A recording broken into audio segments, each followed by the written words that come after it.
Class सबको आवाज़ आ रही है।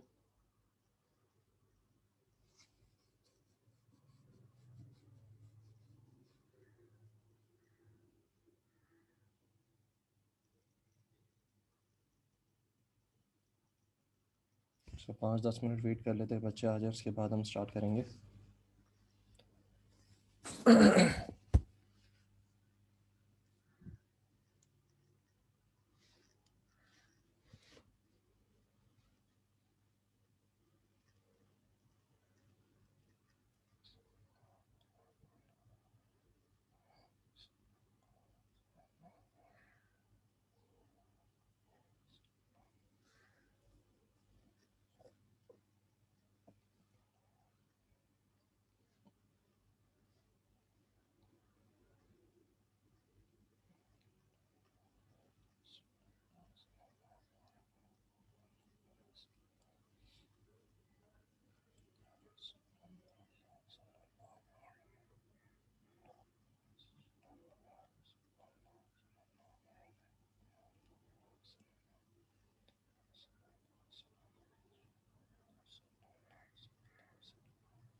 वालेकुम सलाम।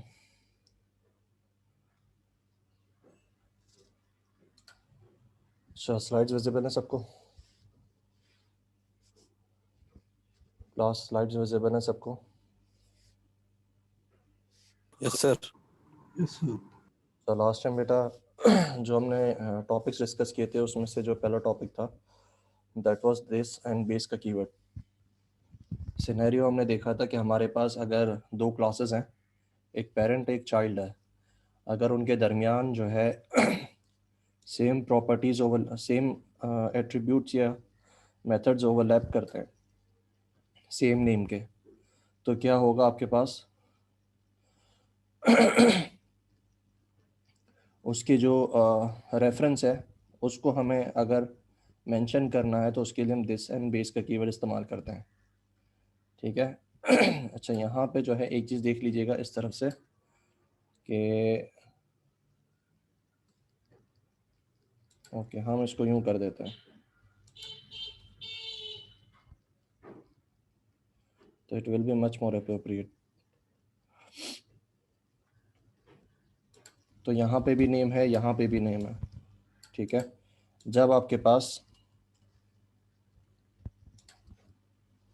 आपका बी क्लास जो है वो ए क्लास को इनहेरिट करेगा तो उसके पास सबसे पहले किसकी स्ट्रिंग अटैच होगी? ए क्लास की, जिसका नाम क्या है? स्ट्रिंग। उसके बाद जब अपने मेंबर्स के ऊपर जाएगा अटैच होने के लिए तो उसके पास भी एक नेम की स्ट्रिंग होगी। अब इसके पास अपने ऑब्जेक्ट के अंदर दो स्ट्रिंग्स हो गई, दोनों का नाम क्या है? नेम। अब मुझे क्या करना है? अगर मैं प्रिंट करवाना चाहता हूँ अपने पेरेंट का जो नेम स्ट्रिंग है उसको, तो मैं क्या यूज़ करूँगा? बेस का keyword. And if I want to refer to my string, अगर मैं अपनी स्ट्रिंग को रेफर करना चाहता हूँ तो मैं दिस डॉट नेम जो है उसको प्रिंट करवाऊंगा। तो उससे क्या होगा? आपके पास यहाँ पे जो है अपने नेम स्ट्रिंग को रेफर करने लगेगा। ठीक है बेटा, इस एग्जाम्पल को मैंने कॉपी कर दिया है तो इट्स फाइन, यहाँ से इसको हटा देते हैं। तो दिस एंड बेस का कीवर्ड समझ में आ गया? इसमें कोई कन्फ्यूजन तो नहीं है? लास्ट टाइम जो है कुछ इसमें भी प्रॉब्लम आ रही थी। जी क्लास, दिस एंड बेस का कीवर्ड ओके है? फर्दर ऑन मूव करें? रिप्लाई करो बेटा चैट में, वेटिंग फॉर रिस्पॉन्सेस। ठीक है। उसके बाद दो चीज़ें हमने देखी थी, डिस्ट्रक्टर एंड कंस्ट्रक्टर। कंस्ट्रक्टर जो है हमने उसमें क्या देखा था? कंस्ट्रक्टर ऑब्जेक्ट बनाता है या वो मेथड है जो कि क्या करता है उस वक्त एग्जीक्यूट होता है जबकि आपके पास ऑब्जेक्ट कंस्ट्रक्ट हो रहा हो। डिस्ट्रक्टर कौन सा मेथड है? It is a special type of method जो कि कब एग्जीक्यूट होता है? जब आपके पास आपका ऑब्जेक्ट जो है वो डिस्ट्रॉय हो रहा हो।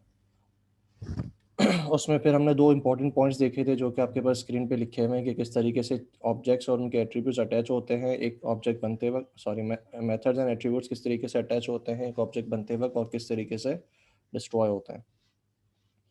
अच्छा, उसके बाद उसकी डेफिनेशंस और किस तरीके से डिक्लेयर किया जाता है उनके बारे में नोट था। उसके बाद हमने क्या किया था? हमने एक क्लास बनाई थी और उसका एक कस्टम कंस्ट्रक्टर बनाया था। अगर मैं ये कंस्ट्रक्टर ना बनाऊं तो क्या हमने पढ़ा था कि हमारे पास जो कंपाइलर होता है वो बाय डिफ़ॉल्ट एक कंस्ट्रक्टर बना देता है, लेकिन उसमें कुछ कोड नहीं होता, इसलिए आपको उस वक्त कुछ प्रिंट होता हुआ या काम होता हुआ दिखता नहीं है, सिर्फ ऑब्जेक्ट बन के रिटर्न हो जाता है। लेकिन अगर हमने मेंशन कर दिया तो ये हमारा क्या बन जाएगा? Custom constructor. इसी तरीके से डिस्ट्रक्टर का भी काम एग्जैक्टली वैसा ही है कि हमारे पास जो सॉरी डिस्ट्रक्टर के साथ भी केस वैसा ही है कि अगर हम डिक्लेयर नहीं करते तो कंपाइलर खुद ब खुद उसको डिक्लेयर कर देता है, और अगर हमने डिक्लेयर कर दिया तो फिर instead of that default constructor आपका कस्टम कंस्ट्रक्टर एग्जीक्यूट होता है। उसके बाद हमने इसका एक ऑब्जेक्ट बनाया था। ऑब्जेक्ट बनाने के बाद जब हम इसको एग्जीक्यूट कर रहे थे तो आपके पास क्या हो रहा था? जब भी ऑब्जेक्ट बनता था आपके पास आपका जो कंस्ट्रक्टर है क्लास का वो एग्जीक्यूट हो रहा था। उसके बाद जैसे ही यहाँ पे इसका मेथड ख़त्म होता था तो जितने भी इसके ऑब्जेक्ट्स थे वो सारे डिलीट हो जाते थे इसके अंदर वाले। तो इस केस में क्या होता था? उन सबके क्या कॉल हो रहे थे? डिस्ट्रक्टर कॉल्स हो रहे थे। तो या आई होप यहाँ पे भी क्लियर है, इसमें भी कोई कन्फ्यूजन नहीं है। जी क्लास, तो constructor and destructors are special type of methods जो कि हम कब एग्जीक्यूट करवाते हैं at the time of object creation and at the time of object destruction respectively. उसके बाद हमने जो है इनकेप्सुलेशन स्टार्ट किया था। इनकेप्सुलेशन का मतलब क्या है? चीज़ों को इनकेप्सुलेट करना, चीज़ों को हाइड करना या प्रॉपर लेवल ऑफ एक्सेस देना। उसमें हमने सबसे पहली चीज़ क्या देखी थी? Access specifiers. एक्सेस स्पेसिफायर्स हमने बेटा क्या होते हैं? वो दे आर द कीवर्ड्स जो कि आपको क्या करते हैं? डिफाइन करते हैं कि इस एट्रीब्यूट या इस प्रॉपर्टी या इस मेथड का इस एट्रीब्यूट या इस मेथड का जो एक्सेस है वो कहाँ तक अवेलेबल होगा। तो उसमें 3 हमने कीवर्ड्स देखे थे, इसके अलावा भी होते हैं लेकिन हम सिर्फ 3 पे फोकस रखेंगे। Public, private, protected. पब्लिक का मतलब ये होता है कि मेरे सिस्टम में जितनी भी क्लासेस हैं उन सबको एक्सेस मिल जाए। प्राइवेट का मतलब ये होता है कि मेरे पास सिर्फ और सिर्फ मेरी क्लास के अंदर से ही इस एट्रीब्यूट या मेथड को एक्सेसिबल होना चाहिए। उसके बाद प्रोटेक्टेड। प्रोटेक्टेड क्या कहता है कि मेरी क्लास के अंदर से या सिर्फ मेरी जो चाइल्ड क्लासेस हैं उसके अंदर से इसको एक्सेस मिलना चाहिए, इसके अलावा किसी और क्लास से इसको एक्सेस नहीं मिलना चाहिए। तो पब्लिक, प्राइवेट, प्रोटेक्टेड। हमने जो लास्ट टाइम एग्जांपल देखी थी उसमें बच्चों को कुछ कन्फ्यूजन थी कॉन्सेप्ट समझने में, लेकिन आई होप कोड के साथ उसके साथ क्या हो रहा था वो तो समझ में आ गया था, लेकिन एग्जांपल जो है कोई कॉन्क्रीट मिल नहीं रही थी जिससे आपको समझ में आ जाए कि इन रिस्पेक्टिव कीवर्ड्स का जो है क्या रेफरेंस होता है, क्या मतलब होता है। तो पब्लिक के लिए बेटा इस तरीके से समझें कि अगर आप जो है एक पेरेंट है, सबसे पहले हम प्राइवेट कर लेते हैं। प्राइवेट को यूँ समझे कि आप एक पेरेंट हैं, ठीक है, आपका जो चाइल्ड है, आपके और उसके बीच में इनहेरिटेंस है। अब होगा क्या, आपकी जो बैंक पासवर्ड है या आपका क्रेडिट कार्ड पासवर्ड है, अगर उसने इनहेरिट कर लिया आपके चाइल्ड ने, तो उससे वो क्या करेगा, आपके सारे जो अमाउंट है वो उसको यूज़ कर सकता है, आपके पैसों को इस्तेमाल कर सकता है। तो हम जब कोड करेंगे तो इस वक्त हमारा जो क्रेडिट कार्ड पासवर्ड होगा उसको हम प्राइवेट रखेंगे, पब्लिक रखेंगे या प्रोटेक्टेड रखेंगे? जी क्लास। Sir private. ठीक है, प्राइवेट क्यों रखोगे? ताकि वो डेटा यूज ना कर सके ज़्यादा। ज़्यादा तो बात नहीं है बेटा, वो एक्सेस इसको ना। जी बेटा। सर प्रोटेक्टेड होगा।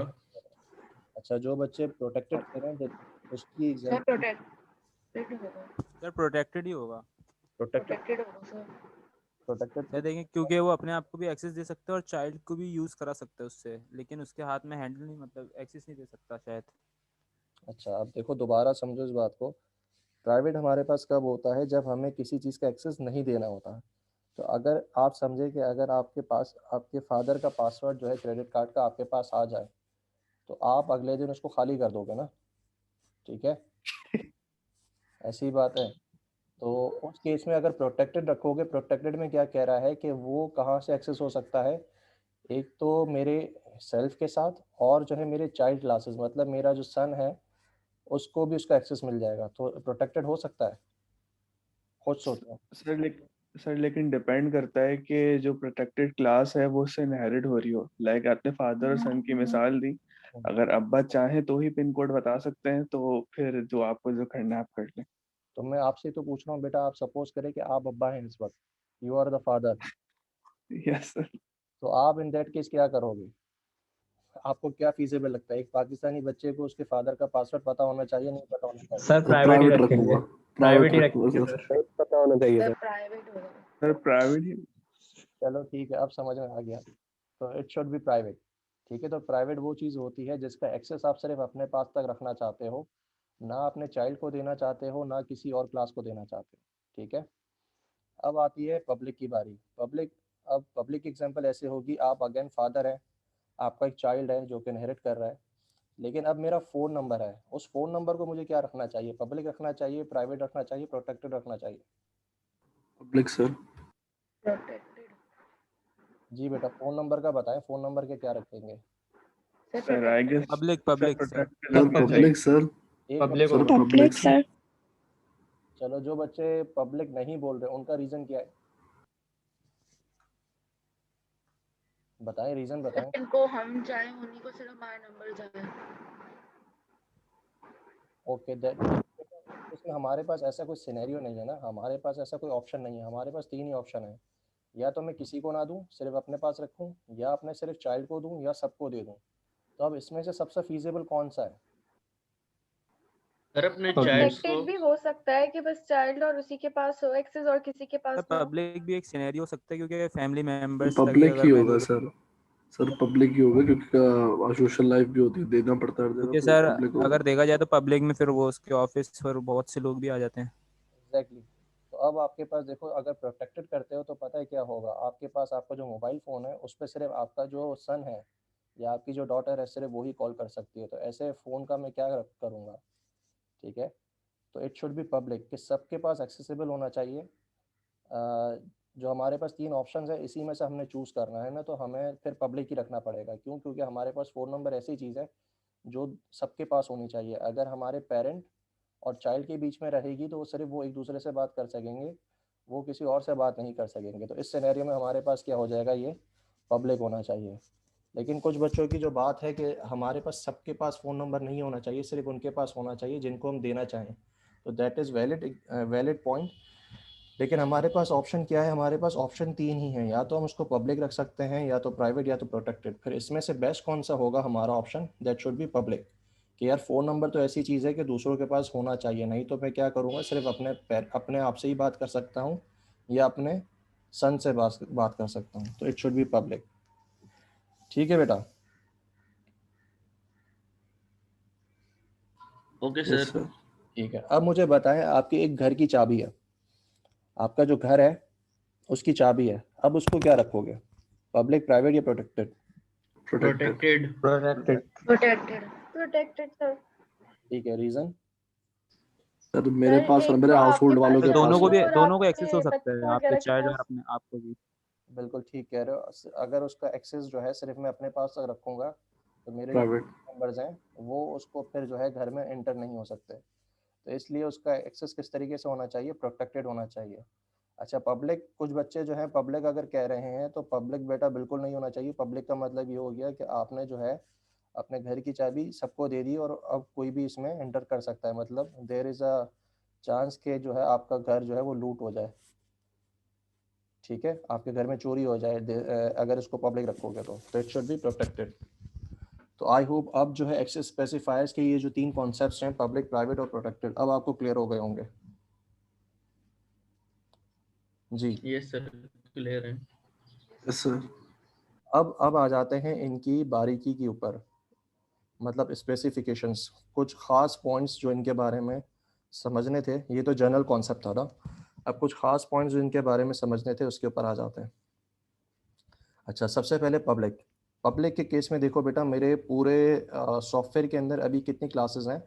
3 क्लासेस हैं। सबसे पहली क्लास ए, दूसरी क्लास बी, तीसरी क्लास सी। अब होगा क्या, यहाँ पे इनहेरिटेंस किसके बीच में हो रही है? ए और बी के बीच में।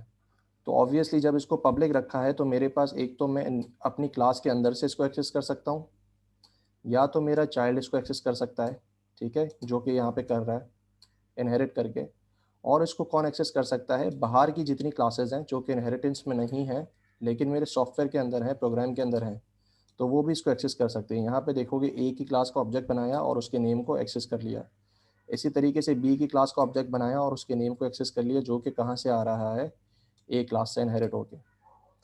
दूसरा सिनेरियो बनता है प्राइवेट। प्राइवेट के केस में क्या होगा, इसका एक्सेस सिर्फ और सिर्फ आपकी ए क्लास के अंदर से होगा।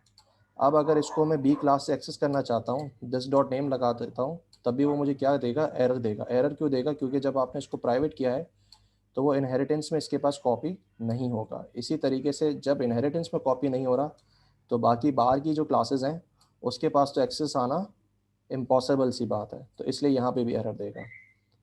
उसके बाद आ जाता है प्रोटेक्टेड। प्रोटेक्टेड के केस में क्या होगा, इसका एक्सेस जो है मेरे पास मेरी पेरेंट क्लास और मेरी चाइल्ड क्लास तक तो जाएगा, मतलब इनहेरिट होगा और उसके पास नेम एक्सेसिबल होगा। लेकिन अगर बाहर से कोई क्लास उसको एक्सेस करने की कोशिश करती है तो वहाँ पे वो क्या देगा? एरर देगा। ऑल्दो आप देखोगे कि मेरे पास जो बी क्लास है उसके पास इनहेरिटेंस में ये कॉपी हो रहा है, नेम की स्ट्रिंग कॉपी हो रही है और बी इसको अपने मेथड में इस्तेमाल भी कर रहा है, एक्सेस भी कर रहा है।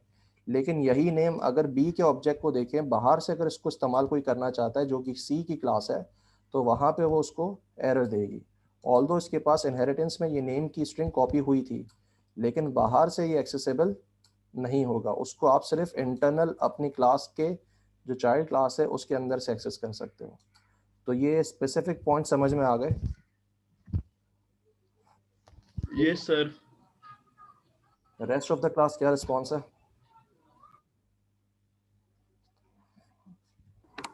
Yes sir.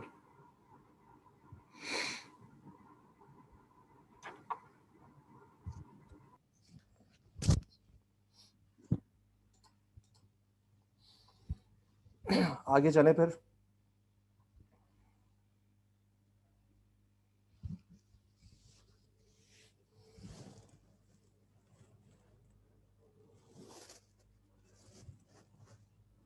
जी क्लास आगे चलें।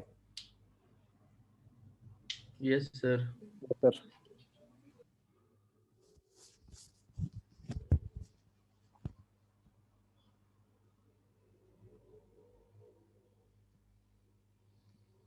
ओके, दूसरी पहली चीज़ हमने इनकैप्सुलेशन में जो पढ़ी थी दैट वाज एक्सेस स्पेसिफायर्स। अब उसके बाद जो है हम पढ़ने वाले हैं दैट इज़ प्रॉपर्टीज़। प्रॉपर्टीज़ क्या होती हैं?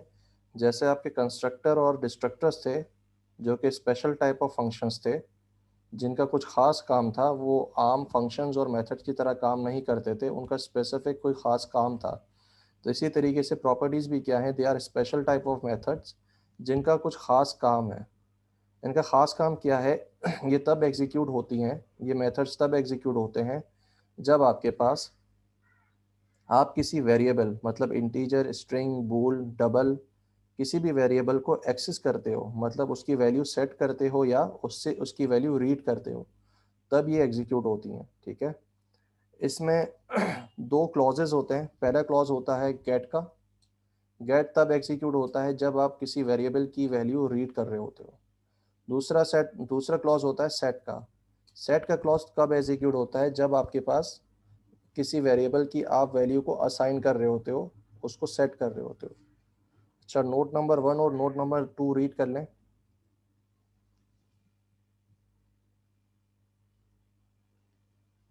नोट नंबर 1 और नोट नंबर 2 रीड कर लें।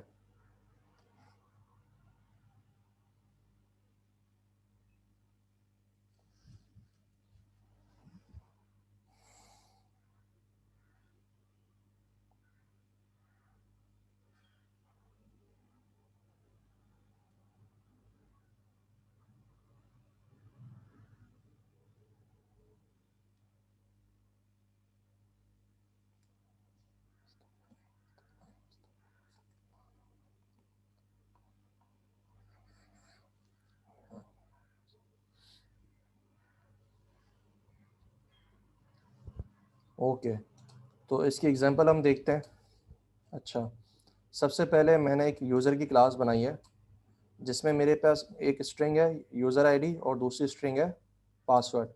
अब अगर हम इनकैप्सुलेशन के एक्सेस स्पेसिफायर को देखें तो इसमें पासवर्ड क्या होना चाहिए? प्राइवेट होना चाहिए। ठीक है, अब प्रॉब्लम क्या है? अगर मैं इसको प्राइवेट रखता हूँ, if I make this thing private,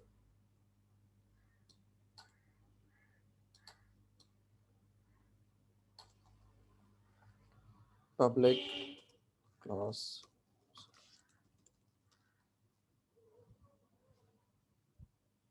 इसको हम यूँ कर लेते हैं, फेसबुक डेटाबेस यूज़र। अब इसमें क्या है? Public string user name is equals to this, private string password.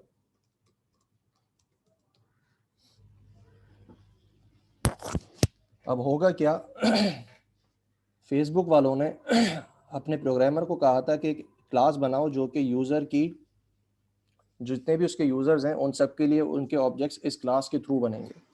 अब उसने क्या करा? उसने कहा कि यार यूज़र नेम जो है वो तो क्या होना चाहिए? वो तो पब्लिक होना चाहिए, उसको तो कोई भी देख सकता है। लेकिन प्राइवेट किसको रखा है? पासवर्ड को। पासवर्ड जो है हर कोई नहीं देख सकता। ये तो इसने प्रोग्रामिंग कर दी। अब प्रॉब्लम क्या है? जिसने आपका वेब पेज बनाया था, जो आपके पास फ्रंट एंड बनाता है, अच्छा ये बताएं फ्रंट एंड और बैक एंड में डिफरेंस पता है सबको? Yes sir. बाकी बच्चों को पता है front end and back and के बीच में डिफरेंस?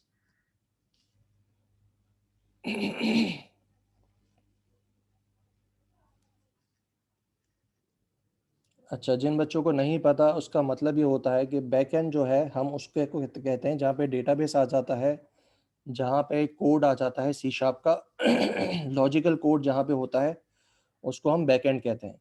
जहाँ पे डिज़ाइनिंग का काम हो रहा होता है या फ्रंट या आपके वेब पेजेस का काम हो रहा होता है जिसमें आपकी शक्ल बनाई जाती है आपके सॉफ्टवेयर की या वेबसाइट की, उसको हम कहते हैं फ्रंट एंड। तो जो डिज़ाइनिंग का काम होता है उसको हम फ्रंट एंड कोड कहते हैं, जो हमारे पास लॉजिकल कोड होता है या डेटाबेस का कोड होता है उसको हम बैक एंड कहते हैं।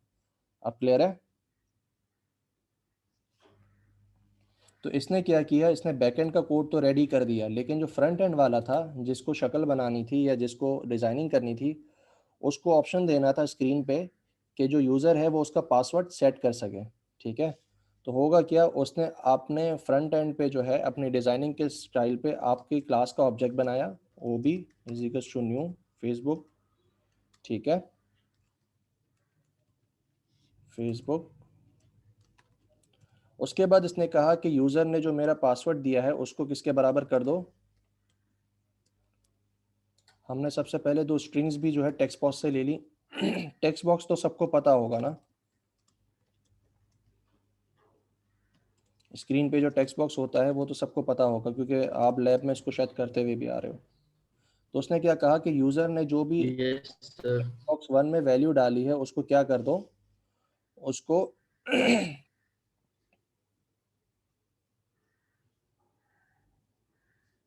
टेक्स्ट बॉक्स 1 की जो वैल्यू है उसके बराबर कर दो, और उसके बाद उसका जो पासवर्ड है उसको क्या कर दो, टेक्स्ट बॉक्स वैल्यू 2 के बराबर कर दो। अब यहाँ पे आप देखोगे कि यहाँ पे अगर फ्रंट एंड वाला आपके ऑब्जेक्ट को एक्सेस करना चाहता है तो उसमें जो चीज़ पब्लिक थी वो तो उसने इजीली उसको अपने फ्रंट एंड से अटैच कर लिया, अपने डिज़ाइन से अटैच कर लिया, अपने फॉर्म से अटैच कर लिया। लेकिन जब पासवर्ड को वो टेक्स्ट बॉक्स में डालने की कोशिश कर रहा है तो वो उसको एक्सेस ही नहीं दे रहा। इसका मतलब कभी भी डेटाबेस में आपका पासवर्ड सेफ नहीं होगा। तो आपको मजबूरन क्या करना पड़ेगा, इसको ये पब्लिक कर। पॉइंट रिपीट करिएगा। ये रहा बेटा। ये पॉइंट की ये पासवर्ड क्यों नहीं स्टोर करेगा डेटाबेस में सर? पासवर्ड इसलिए स्टोर नहीं करेगा क्योंकि हमने लॉजिकली देखा था कि जब हमने ऊप पढ़ी थी तो हम जब भी क्लास बनाते हैं तो उसमें जो चीज़ें आपके पास ओपन रखनी होती हैं उसको हम पब्लिक रखते हैं, और जो स्पेशल चीज़ें होती है, ख़ास चीज़ें होती हैं, उसको हम क्या रखते हैं, प्राइवेट रखते हैं, जिसका हम एक्सेस चाहते हैं कि किसी को ना दिखे या ना मिले। तो प्रॉब्लम क्या होगी, फ्रंट एंड वाला जैसे ही आपका पासवर्ड आपको सेव करने की कोशिश करेगा टेक्स्ट बॉक्स से तो उसको एरर देने लगेगा, तो वो आपसे कंप्लेन करेगा। तो आपको मजबूरी में क्या करना पड़ेगा, you have to make it public. ठीक है, जब पब्लिक रखोगे तो आपका जो है दोनों का जो पूरा प्रोग्राम था अब वो मर्ज हो गया, अब वो अटैच हो गया एक दूसरे के साथ, अब आपकी फेसबुक की एप्लीकेशन पूरी चलने लगेगी। लेकिन प्रॉब्लम क्या है इसमें, अब आपका जो पासवर्ड है उसके अंदर ख़तरा क्या है कि यूज़र नेम के अंदर जो है मैंने कहा मेरा यूज़र नेम रख दो ज़ुबैर, और पासवर्ड को जो है हम ABCDE रख देते हैं, ABCD रख दिया। तो यहाँ तक तो समझ में आता है कि यूज़र नेम भी वैलिड है और पासवर्ड भी वैलिड है। लेकिन अगर कोई अपना पासवर्ड ब्लैंक रखना शुरू कर देगा, ब्लैंक, तब भी वो उसको एक्सेप्ट कर लेगा। ऐसा ही है, अगर इसको मैं ब्लैंक रखता हूँ तब भी वो क्या होगा, इसको एक्सेप्ट करके उसका ऑब्जेक्ट बना के डेटाबेस में सेव कर देगा। इसको चला के देखते हैं क्या ये चलता है।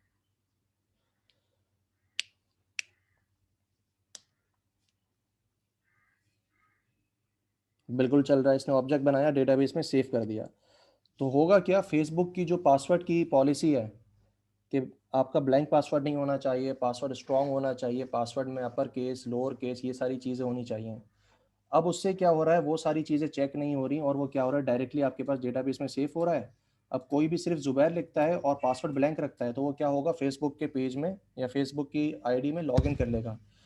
तो इस केस में क्या होगा, अगर आपको कोई ऐसी चीज़ इम्प्लीमेंट करनी है जहाँ पे वेरिएबल्स को हम एक्सेस कर सकें। अब मुझे ये बताएं कि हम इसको चेक कैसे कर सकते हैं कि यार इसने जो पासवर्ड दिया है उसमें जो है एटलीस्ट उसकी लेंथ जो है वो 8 कैरेक्टर्स ही होनी चाहिए। जी class, if else if else कहाँ पे लगाओगे? फ्रंट एंड पे लगाओगे यहाँ पे या बैक एंड पे लगाना चाहिए? सर बैक एंड पे सर, सर बैकएंड पे लगेगा। बैक एंड पे लगना चाहिए क्योंकि बैक एंड पे लगाना है सर। बैक एंड में आप क्या कर रहे हो, आप जो है बैक एंड पे लॉजिकल सारा कोड जो है वो कहाँ पे लिख रहे हो, बैक एंड पे। तो यहाँ पे ऑब्वियसली आना चाहिए। अब इसके अंदर कहाँ से इसको पासवर्ड लगाओ, पासवर्ड के ऊपर चेक कैसे लगाओगे? सर इफ की कंडीशन लगा के। कैसे लगाओगे इफ की कंडीशन? यहाँ पे इफ लिखना शुरू कर दूँ, if password dot length is equals to greater than 8, तो यहाँ पे तो एरर देने लगेगा। ठीक है, तो अब क्या सर करोगे? अलग से एक अगर मेथड नो बनाना सर, है। चलो आप कह रहे हो अलग से एक मेथड बनाने, तो हम कहते हैं public void check password.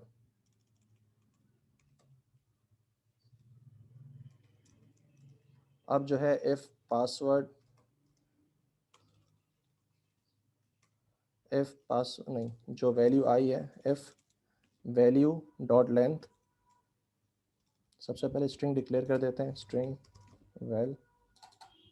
Well dot length is greater than 8,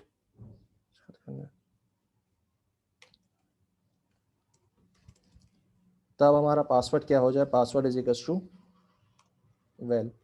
अब ठीक है, अब जब भी मेरे पास क्या होगा, पासवर्ड सेट करने लगेगा तो ये मेथड एग्जीक्यूट होगा और सर क्या? यहाँ पे यूजर को भी तो कर देगा, यूजर भी स्ट्रिंग है लेकिन अच्छा सही है, ठीक है पासवर्ड दिया, ओके सर, कुछ नहीं, सॉरी सर। हमें ये लॉजिक सिर्फ किसके ऊपर लगानी थी, पासवर्ड के ऊपर। अब प्रॉब्लम क्या है, हमने जो अपना एक्सेस दिया हुआ है उसमें क्या हो रहा है, ये पासवर्ड डायरेक्ट सेट हो जाता है। अगर हमें एक्चुअली अपना मेथड चलाना है तो उसके लिए हमें क्या करना पड़ेगा, हमें ये कोड लिखना पड़ेगा ob.checkPassword।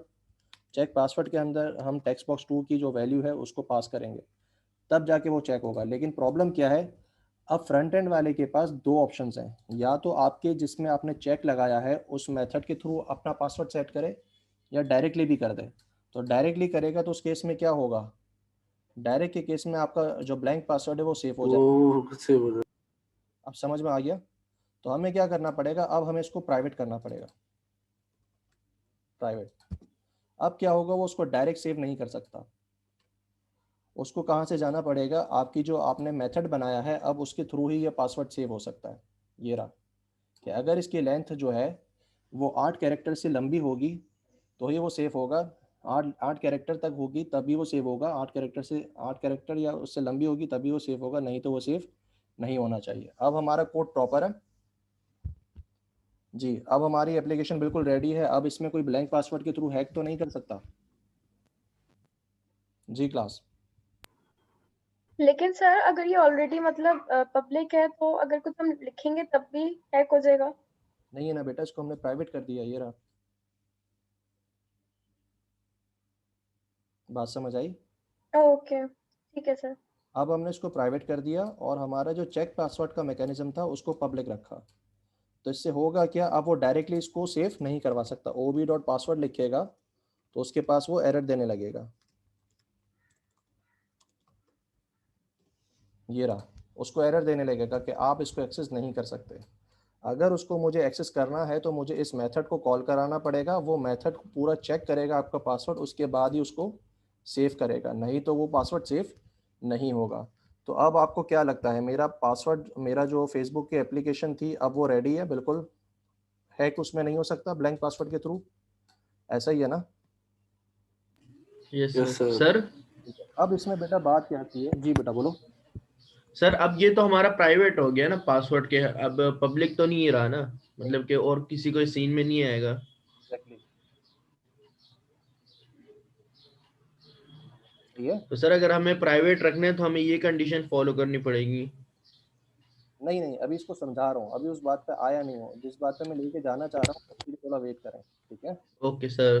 तो अभी आप लोगों ने मुझे क्या कहा कि अगर हमारे पास कहीं ऐसा कोई काम आ जाता है जहाँ पे हमें वैल्यू स्टोर करवाने से पहले, मतलब पासवर्ड में वैल्यू स्टोर करवाने से पहले